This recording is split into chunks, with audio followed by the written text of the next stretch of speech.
खुलुमबाय दिनैनि Bodoland इंखं television studio हलाव आं मलेन बसुमतारी दिनैनि फुंबिलिनि गाहाय रादाबफोराव दं। डिमाकुसिनि आदिबासी फरायसा दैदेनगिरि सन्जु सबरा लेबु आबाद मावनानै गावनि आथिङाव गसंथानो हादों। गुवाहाटीआव 4 ग्रेडआव साख्रि मावनाय सुबुंखौ पुलिस एरेस्ट खालामदों। उत्तराखंडआव लामा जाब्रबथायजों सा 6नि जिउ खहा। चिराङाव लामा जाब्रबथायजों सासे फरायसानि जिउ खहा। गाहाय मन्त्री नरेन्द्र मदिया दिनै आसामनि दाबनै जायगायाव दावबायफैगोन।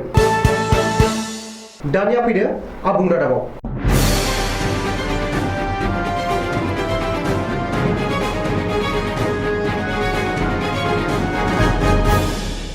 आबादनि आदर्शखौ मान होनानै उदालगुरि जिल्लानि भेरगाव डिमाकुसियाव सन्जु सबर मुंनि सासे आदिबासी फरायसा दैदेनगिरिया नारें खागजि एबा लेबु आबाद खालामनानै गावनि आथिङाव गसंथानो हानाया आथिखालाव मोनसे मोजां बिदिन्थि।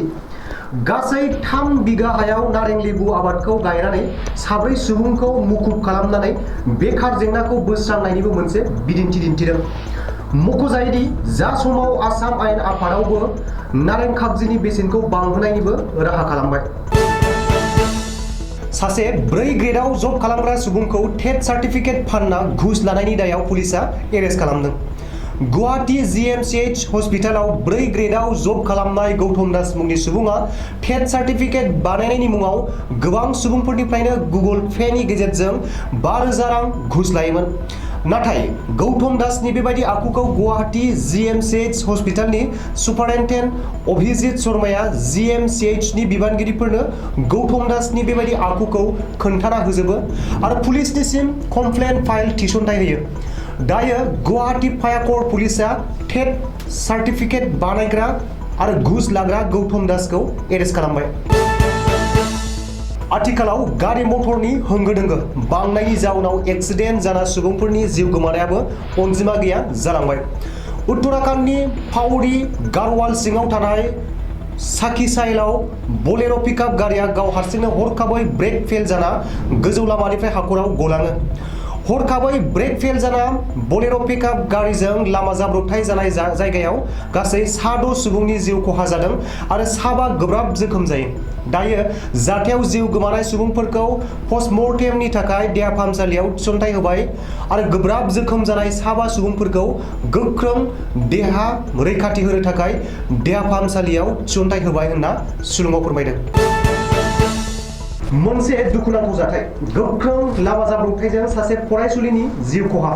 मख'जाथावदि बुधबारखालि बेलासिनि 1:30 समाव चिरांनि बासुगावआव सासे HS फार्स्ट इयाराव फरायबाय थानाय फरायसुलिया कलेजनिफ्राय गखांनानै न' फारसे फैबाय थानायाव गंसे AH14C3495 नम्बरनि पेसेन्जार बास गारिया साइकेलनि उनथिंजायनिफ्राय फैनानै हरखाबै सौख्लायफैनायाव जायगायावनो हिनजावसाया जिउ गोमायो। जिउ गोमानाय फरायसुलिखौ सकिना बेगम होननानै सिनायथि होनाय जादों। दायो जिउ गोमानाय फरायसुलिखौ पस्टमर्टेमनि थाखाय देहा फाहामसालियाव थिसनथाय होबाय। गुबुन गुबुन हाबाफारिखौ लानानै गाहाय मन्त्री नरेन्द्र मदिया दिनै कार्बि आंलंनि लबिं टेपि आरो डिब्रुगड़नि कनिकराव दावबायफैगोन। सिगां कार्बि आंलं जिल्लानि लाबिं टेपियाव भेटेनारि कलेज, एग्रिकालचार कलेज आरो मडेल कलेज गायसंनायनि अन्थाइखाम्फा गायसंनायखौ डिजिटेलाव बेखेवगोन। बेनि उनाव बेलासे समाव डिब्रुगड़नि कनिकराव गासै मोन 6 लुफुंजानाय गोदान केन्सार केयार सेन्टार फारि क'क्राझार, बरपेटा, तेजपुर, जरहाट, दरं आरो लखिमपुरखौ डिजिटेल आदबजों बेखेवगोन। बेनि अनगायैबो गवालपारा, धुबुरी, नगाव, गलाघाट, शिबसागर, तिनिसुकिया आरो नलबारियाव गोदानै केन्सार केयार सेन्टार गायसंबावनो थाखाय अन्थाइ खाम्फा गायसंगोन आरो डिजिटेल आदबजों बेखेवगोन।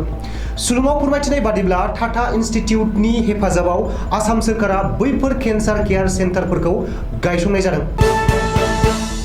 दिनैनि रादाबा एसेनोसै। गोजोन्थों।